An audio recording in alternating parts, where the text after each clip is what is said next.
Cannes Film Festival is already underway, and for the first time, an African country has debuted its presence in this very festival. We'll be taking a look at what this country is and what film have they presented. And also, still at Cannes, why has movie marketing stunts, big ones, been skimped this year? Is there a reason? We'll be finding out why this is the case and more right here on the Film Mandate. I'm Papa Otu. Stay tuned.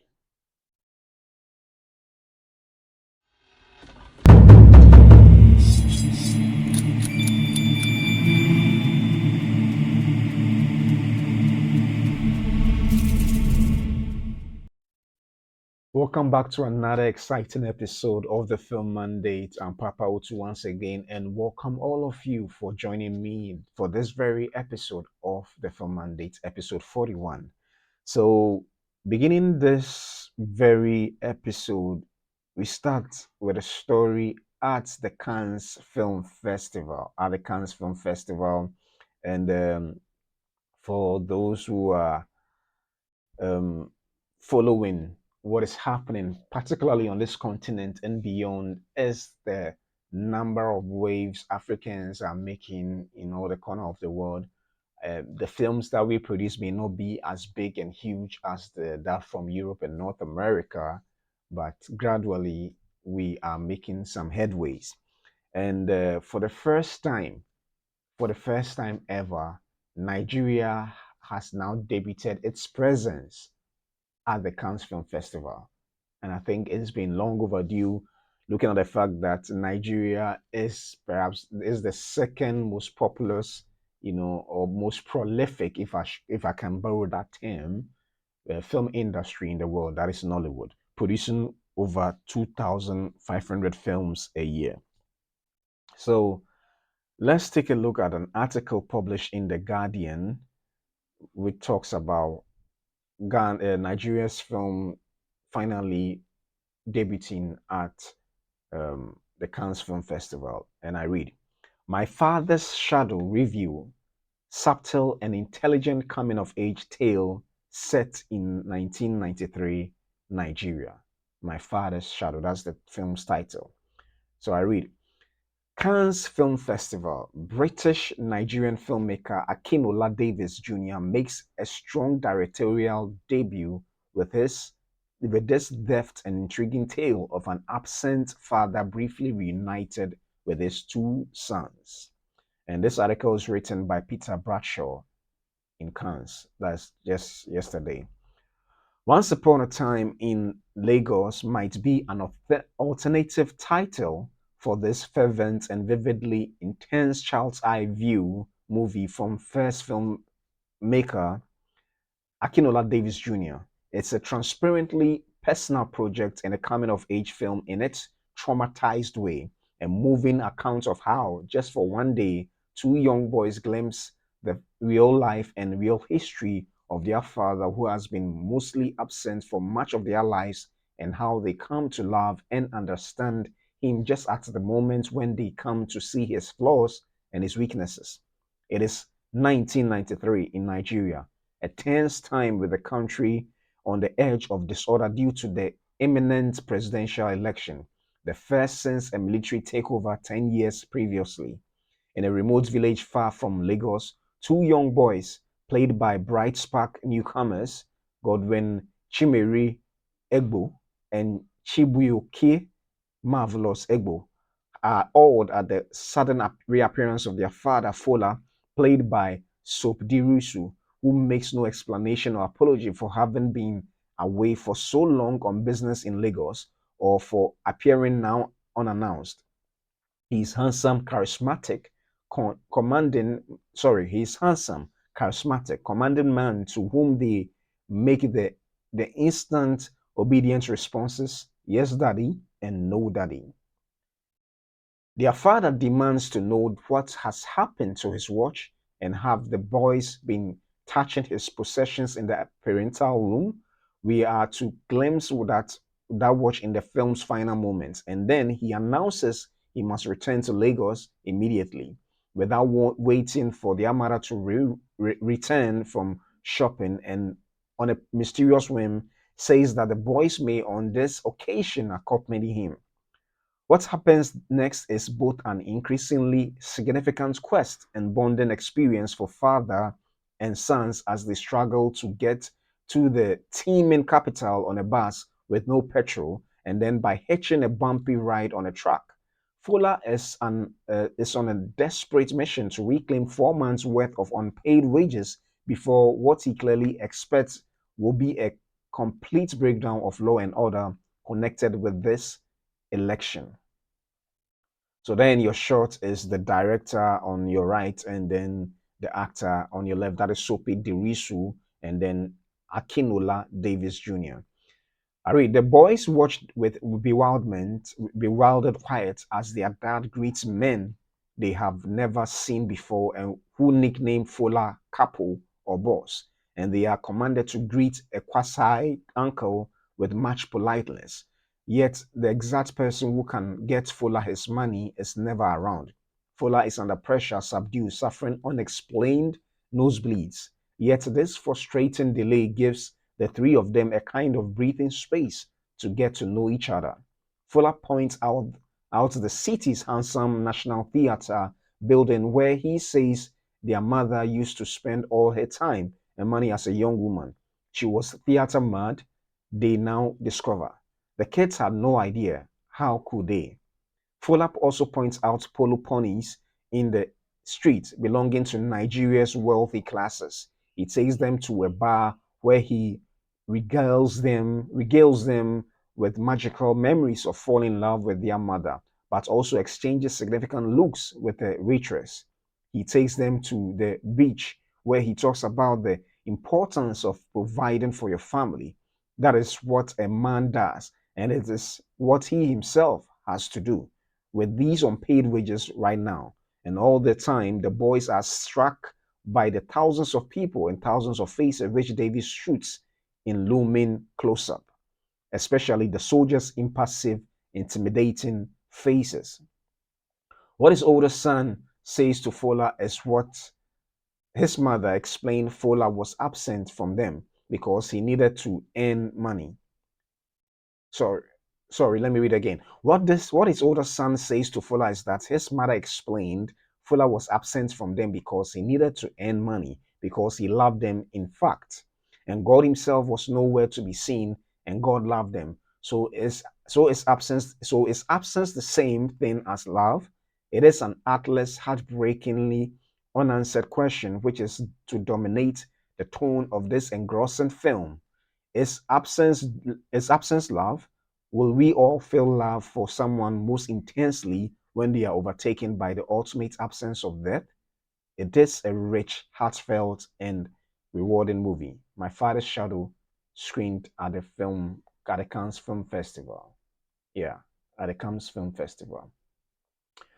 So it is indeed exciting that Nigeria has made its debut at the Cannes Film Festival, and yeah, directed by Akinola Davies Jr. and also starring, let me get the name right again, Fola. Yeah, sorry, Sophie Dirisu. Sophie Dirisu. Yeah, it is indeed a good one for Nigeria. Actually, matter of fact, a good win for Nigeria, and I would even say African cinema. Looking at the fact that Nollywood, which is the second most populous production of films, have never been at the Cannes Film Festival, and for the first time ever in history, it has been finally done. Looking at it, this is the 78th Cannes Film Festival. I don't know whether it's been in existence longer than this number, 78th number. But what it also means is that perhaps the quality of Nigerian films are at that standard that is definitely going to be recognized by the world. It doesn't mean that prior, perhaps Nigerian films or African films are not to that standard, but maybe this time around the marketing push and the right necessary um, um, lobbying has been able to help push African film into that limelight that perhaps it deserves and ought to be recognized. And so it is indeed exciting knowing that when one's film is at cans and all that, it gives it such impetus for perhaps the creatives involved to be carefully watched with regards to their next films or projects. And it is indeed a plus, particularly for Davis Jr. Akinola, who is a British-born Nigerian or a British Nigerian, let me put it that way, who is such a visionary director. You should check a number of his projects that he has done in his career. That is a Gucci gift, and then I think one that Gucci gift, and then Black BBC Black to Time or something about black culture, reimagine black culture in the European, in UK in particularly, with regards to slavery and a couple of other things. And then he also did one about the culture of an empire that exists. Is it Zhao Zhao's? Yeah, I'm sure I got it right. Very beautiful imagery that he presents through the lens and from his mind, imagination. So from the description of this entire film itself, it looks like it is a journey through the historical past of Nigeria, to be specific, 1993, when they had their first election after a massive coup in that country, in Nigeria 10 years prior. So in 1983, when the one of the military leaders took over the country, and it's given that was used as a backdrop for this film. So in as much as it dives into the story of a father and his relationship with his two sons, it uses this as a backdrop for the film itself. I don't know whether literally the backdrop of the film being the political, let's say, the political message or political uh, history itself has to do with the relationship between these people as well. And from the description of this film, it looks like perhaps we may never see who the wife or the mother to these kids are, but all the story being told will sort of unveil who this woman is, and also see whether the children who have been estranged from their father for some time would be able to bond so strongly with their father by the end of this film. And so it is quite an intriguing kind of story uh, that falls really within the domain of the art house kind of stories, with and knowing and see. I mean, if you have ever seen any of the imageries or the films of Akinola Davis, it's spectacular. It's so beautiful. So if he brings what he has done in those works, the past works of his, on into this movie, I believe that it's going to really make waves, and perhaps he's the one to watch. And this is his debut, directorial debut, and for his directorial debut to shoot up into the limelight of Cannes Film Festival, it is indeed a big win. It is exciting. In another episode and an article I'll do a deeper delve into how there's a shift in terms of the attention to Nigeria films on a level that is very different. Looking at the fact that even the cultural advisor to the president of Nigeria was present for this film to watch it and be part to celebrate the win for Nigeria. So it is indeed exciting, and congratulations to Nigeria for making it big in this festival, just to uplift the image of Africa higher. And bear in mind, it's not just this film that is in the Cannes Film Festival for this period. There are also other entries in this film, and on a later date, I will delve into all of them before the week ends. So, congratulations to Akinola Davis Jr. for representing Nigeria, the biggest industry in Africa and the second largest in the world, film industry in the world. And we are indeed excited and grateful for this. It's already a win, whether he takes home an award or not, it is already a win. And also, congratulations to all the other films from Africa that are in this particular entry. So, indeed, it is an exciting time for Nollywood and Africa as a whole. Yeah. So, there in your pictures, in your on your screen is this. So, moving on, but still at the same Cannes Film Festival, which began in April and sorry, began yeah a couple of days ago, and will be wrapping up on May 24th. We move on to another article that delves into the movie marketing stints as the Cannes Film Festival, and then and there's an article published in Variety that is May 16th by Matt Donnelly and says that Khan schemes on movie marketing stunts. Hollywood wonders where the hype went. Where the hype went. So let me read it briefly. So the French Riviera is notorious for abundance, but this year's Cannes Film Festival seems stress lean when it comes to generating excitement over big movies.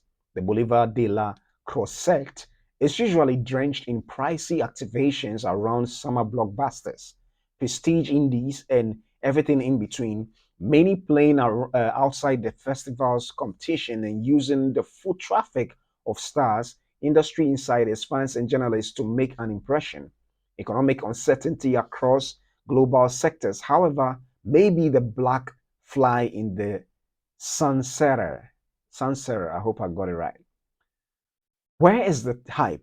One top film executive at a streaming company asked Variety in person at the beachside Majestic Hotel.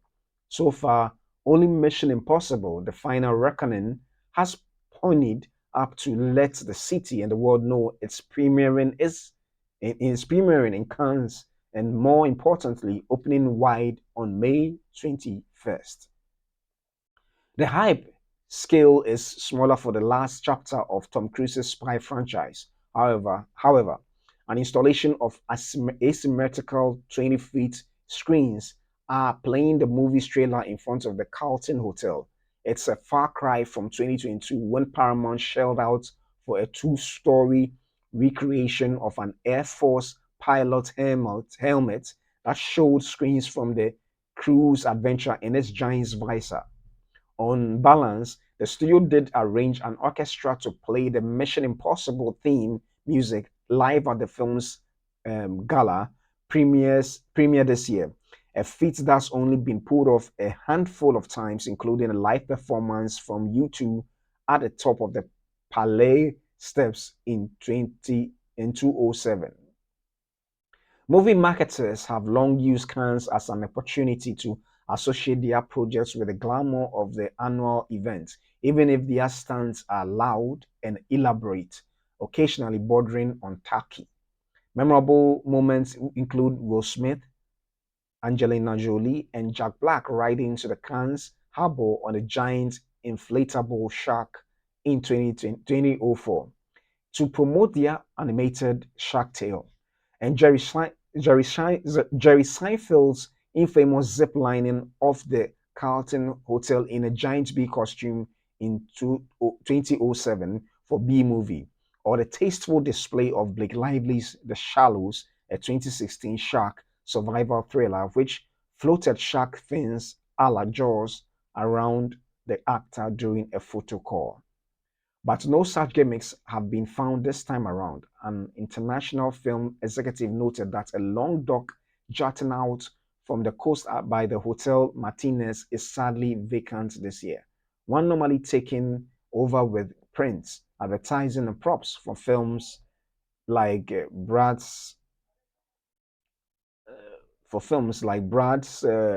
Pitt's Bullet Train and DreamWorks trolls in the past. Not one film studio has opened its coffers to buy out the exclusive Hotel du Cap Eden Rock in nearly Antibes, home of many Gatsby-style parties over the years. Some think the austerity is due to economic volatility around the world as US President Donald Trump's tariffs wreak havoc on markets, which also concerns the film business, where Trump has proposed a 100% levy on film tax incentives from foreign governments. Other varieties spoke with suggested that others variety spoke with suggested that marketing dollars are being funneled into more democratized audience platforms like TikTok. That app landed Cruz in person for a fireside chat in Cannes on Tuesday.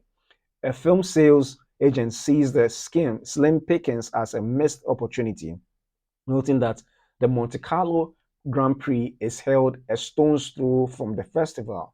Cannes is the perfect place to remind people that Apple and Warner Brothers have a massive action film coming set around the world of Formula One in June. Why isn't Brad Pitt's face on a cocktail napkin at my hotel? They asked. Yeah, so this is an article on why the movie marketing have been skimmed, or the stunts have been skimmed this year.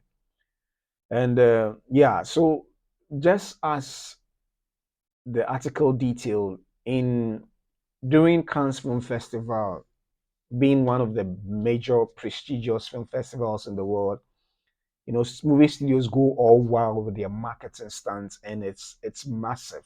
It's massive, and the whole idea about movie marketing is to make sure that whatever film the studio have produced receive the necessary visibility, particularly to cinephiles or people who like to watch films in the theater, to go and patronize tickets when the time is due for it to be aired in the cinemas.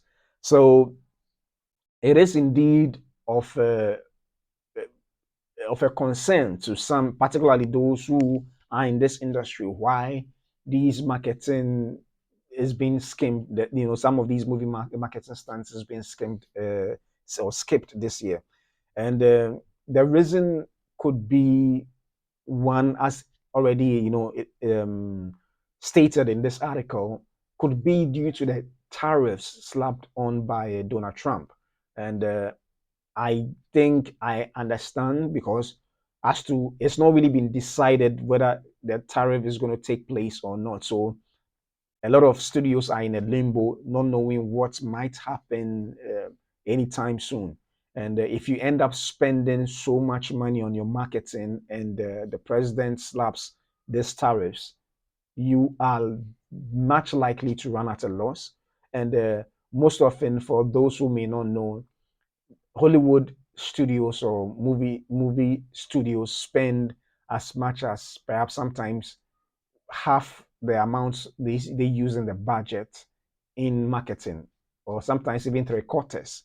So, because especially when it's a big budget film, and the whole idea is to ensure that they make their monies worth back, and most often they do, some also don't. So it will really be counterproductive if you end up spending this much money, and finally President Trump decides that I'm slapping this 100% tariff on all foreign on films, particularly produced outside the US. So it is a worry and a concern for them in particular, and you would want to play it safe. Yes, be at these events, but then you would have to make sure that you don't overspend when the market is very uncertain, depending on whether this tariff will go through or not. But beyond that, there could be so many other reasons, just as the writer of this article was saying, that it could be because of the general challenge, economic challenge all over the world, and therefore you don't want to splurge in the faces of people in terms of marketing and all. But there's been creative ways where studios have found itself, marketing on a level that is very innovative, just to draw people in, and perhaps might have spent less.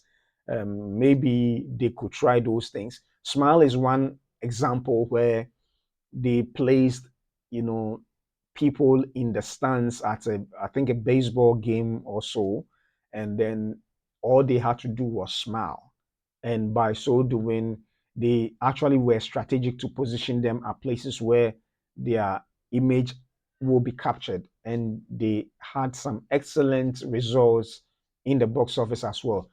Granted, the film was good, so it's not just the marketing standard made it so, but the fact that they were able to find creative ways of perhaps spending less and yet achieving much more.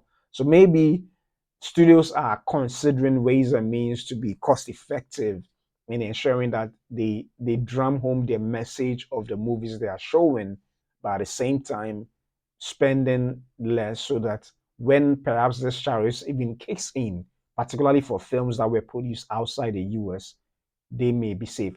But the question now behoves that is it films that are produced that have been shot outside the US, would it be would this tariff affect them as well? That those that have already been shot, or it will only affect films that will be shot from the time that the tariffs will be implemented? Should it even be implemented in the first place?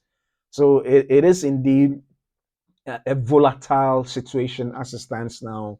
Whether I don't know whether the tariffs announcement is as a direct impact on why this year's Cannes Film Festival, movie marketing have been skimped. I don't know why. It could be, or it could be more reasons that perhaps may not be known to us all. But generally, the box office have been performed too well this year compared to other years prior. And so I'm sure studios are concerned and may rather resort to perhaps the effective means of promotion as times has evolved.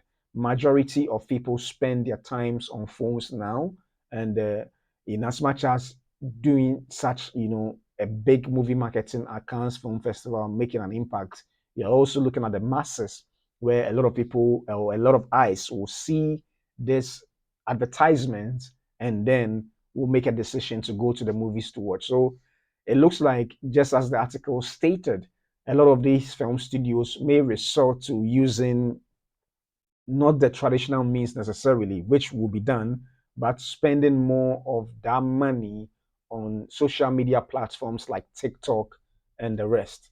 So TikTok has, I think, if I'm not mistaken, over 2 billion subscribers or so. I'm not so certain about the numbers, but as it stands now, TikTok has the largest number of people. If I'm, yeah, in terms of population size, they have the largest number of people, and it's very effective in its marketing. Its marketing. So maybe Hollywood studios are considering this rather than the big marketing push at some of these events, seeing the fact that you may get more results from those platforms as compared to these film festivals, which are also good enough, but perhaps they've done the research and seen that it is more better to advertise on these platforms than these than these festivals as well. So time will tell whether why perhaps this is the case if the numbers comes out and it proves that social media perhaps is more effective in advertising than a big splurge at the film festivals. Then maybe we'll get to know why the reason why they did this. So it is indeed an interesting article unveiling why the reason why perhaps this is the case. This is the case. So yeah, moving on from the Cannes Film Festival, and it's been a Monday. We'll take a look at how well some of these films did in the box office over the weekend, and we'll be taking a look at the domestic, box office at the North American market, where most of these films have been doing good business on the domestic office, the Box Office Mojo website. So for the first 10 top 10 films, Final Destination has finally taken the number one spot away from Thunderbolts, and it's made in its debut, cinematic debut or cinema debut, $51 million for uh, for a thriller film or a horror film, and this by Warner Brothers. And taking it at number two spot, Thunderbolts, which has dropped from number one, has made in its total 155,427 and 643 dollars. But in this weekend, it made 16,536,000 dollars. Moving on, Sinners has dropped from number two to number three, and it's made 15,425,000 this weekend into a total cum of 240,795 and $547. And this is just for the North American market. So all these movies are just these numbers are just for the domestic box office for North America. So we'll be taking a look at the international one and see the total cum some of these films have made. Minecraft is still in the top 10 and dropped from number three to number four. And in this weekend, it still made some good money of $5,870,000. But in total, in the North American market, has made $416,639,959. The Accountant dropped from number four to five. The Accountant 2, starring Ben Affleck and John Benthal, made in this weekend alone $4,959,111 into a total domestic cum of $59,072,457. Hurry Up Tomorrow is also a new film in the cinemas and has made a total of 3.3 million in the North American box office. Friendship has actually moved up from the position 13 to number 7, and it made in this very weekend 1,400,280 dollars into a total North American cum of 2,443,436. And we should keep in mind it just opened to 60 theaters from just six at the beginning, and this is an A24 film, so it's actually perhaps it may make more money if it's in more theaters. So yeah. Also, Clown in a Cornfield dropped from number five position to eight and is made $1,333,000 and a total of $6,329 and 779 dollars. Until Dawn dropped from number eight to number nine and has made a total of $800,000 this week alone, but a total of $19,623,031. The Amateur has also dropped to number 10 and it's made a total of $40,149,087 by adding $712,000 to its total for the week. So you can check up the entire list as I drop the link in the description below. So let's check what the international box office for the this thing has for us, for the films has for us. And then let's check. So still a number one is Neza 2, and Minecraft is a number two with a total of $921,939,959.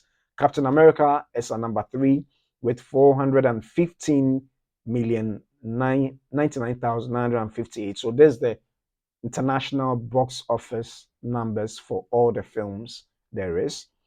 And Thunderbolt, it's at number four with 325,727,643. Sinners has made a total of 314,595,547. Snow White is at number six with a total of 204,233,297. Dogman has made a total of 144,634,355. And at number eight, we have Bridget Jones' Mad About the Boy making a total of 138,130,577. And at number nine, we have Mickey 17 with a total of 131,847 and $147. And last but not the least, the first in the entry has made a total global cum of $102 million, a perfect total split between the domestic and international markets, domestic and foreign markets. And that's quite interesting. So, yeah, this is indeed the total box office receipts we received for this particular week. So, all too soon, this episode has come to an end. And thank you so much for joining me for this very episode 41. I'll be coming your way with another episode tomorrow. And my name is Papa Otu, and this has been the Film Mandate. See you soon.